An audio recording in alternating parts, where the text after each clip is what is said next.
Is calling Romney and Ryan liars a good strategy? And couldn't it backfire on the president? He's supposed to be so likable.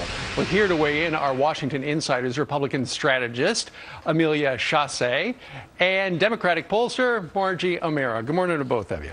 Good morning. Good morning. Thank you. Margie, it does sound like, according to the New York Times today, 10 minutes before the end of the debate, they were on a conference call, Team Obama was, and they were talking about, okay, he stunk up the place. We're going to have to go, full steam ahead on a new attack, and it's going to be that Romney is a liar. Is that what they're going to do from here on out?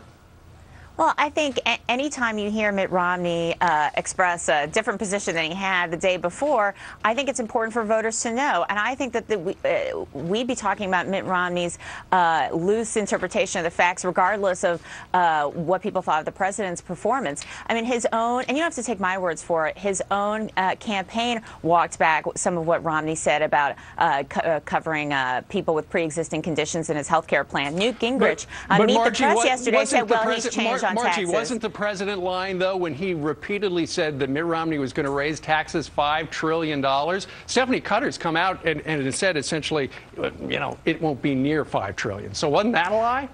Well, no, it's not a lie, because Mitt Romney won't say what loopholes he's going to close. He won't say he refuses to really walk through the math. Even Paul Ryan on this network said, "I don't have time to deal with that," in a very derisive way. And voters want the facts. They don't want spin. They don't want just hubris. They want someone who's really going to show up with the facts and really walk them through the math. And you haven't seen Mitt Romney do it. You see him take a variety of different positions, and you don't see Paul Ryan do it either. Okay, you're following the talking points. Mitt and Ryan are big fat liars.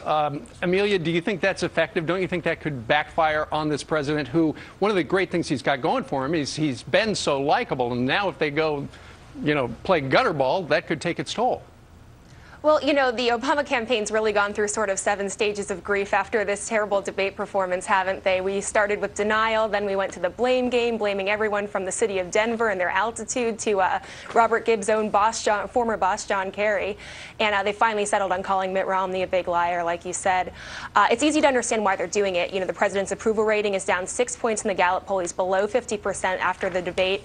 But what we're seeing, what we saw on the Sunday shows yesterday from senior Obama administration officials, is what we saw from the president Wednesday, a campaign and a candidate with nothing to say to the American people.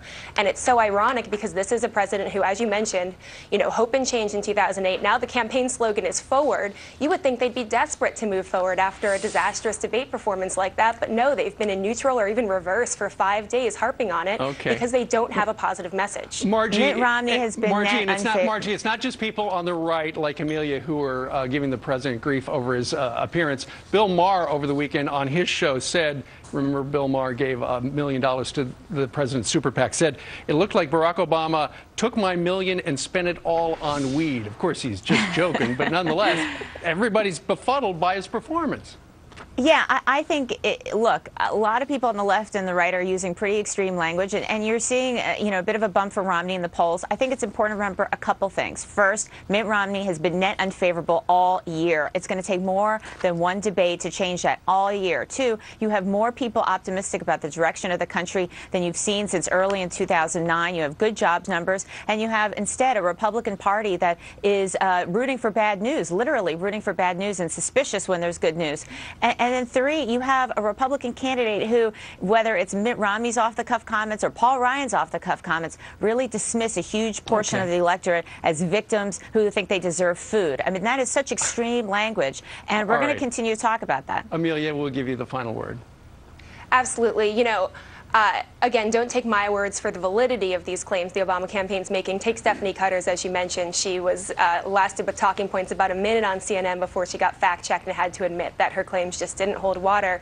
To get serious for a second, the American people are looking for someone who's going to focus on substantive issues. We saw Mitt Romney do that in the debate. We didn't see Barack Obama do that. And in the days since, when, you couldn't blame Mitt Romney for taking a victory lap and trying to focus on the debate, he hasn't done that. He's moved on. He's talked about his plan to raise take-home pay for the middle class, to create millions of jobs, and today he's giving a major foreign policy address. So we've got one candidate focusing on substance and the other with nothing to say. And of course, the next stop will be Joe Biden versus Paul Ryan Thursday. It's going to be good. Amelia and Margie, thank you both for joining us today from Washington. Thank you. Thank you. All right. 29 minutes now after the